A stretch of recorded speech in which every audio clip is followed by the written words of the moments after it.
Your controller says the temperature is perfect. So why are your parts still inconsistent? Because the temperature isn't the whole story. In Mould temperature control, flow rate can matter more than temperature. If the fluid is not moving properly, even the right temperature will not give the right result.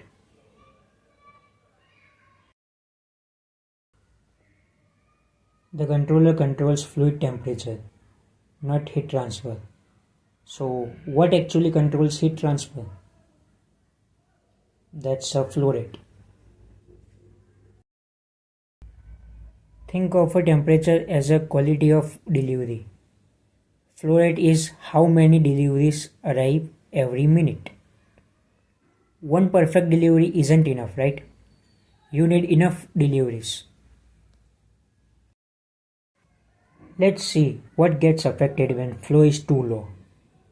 First, heat transfer becomes weak because the low flow reduces the ability to remove or add heat from the mold. Second, mold heats or cools slowly. Third, different zones behave differently. Uneven temperature causes internal stresses, warpage, and inconsistent part quality. Let's see when the flow is too high. What happens? The coolant moves too fast through the mold. What are the effects of too high flow?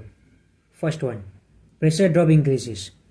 Higher flow rate creates more friction in the pipe and passages, including pressure drop.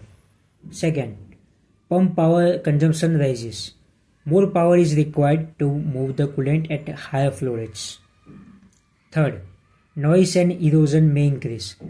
What happens when high flow causes turbulence and vibration, which will lead to higher noise levels, and high velocity coolant can erode pipe fitting and mold cooling channels over time.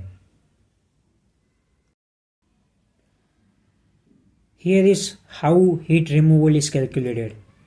You can see that total heat amount removed by the coolant is given by Q removed is equal to mass flow rate into specific heat of coolant into temperature rise of the coolant. Notice flow rate is directly part of the equation.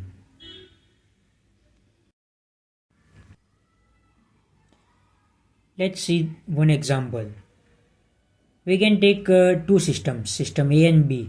Both are at same temperature, let's say 80 degrees centigrade.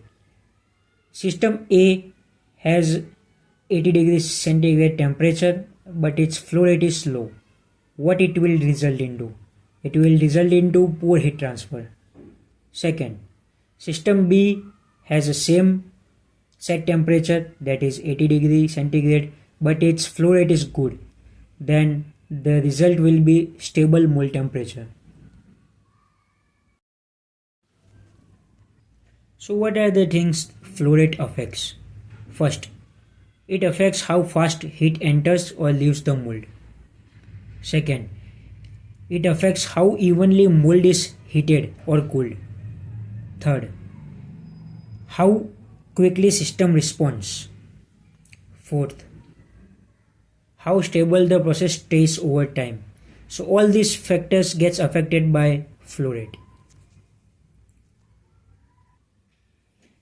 That's why getting the flow rate right is essential for consistent quality, efficiency, and reliability of the system. Temperature tells you how hot the fluid is. Flow rate determines how much heat reaches or leaves the mold. But you need both, that is temperature and flow rate. If flow is poor, temperature alone won't save the process.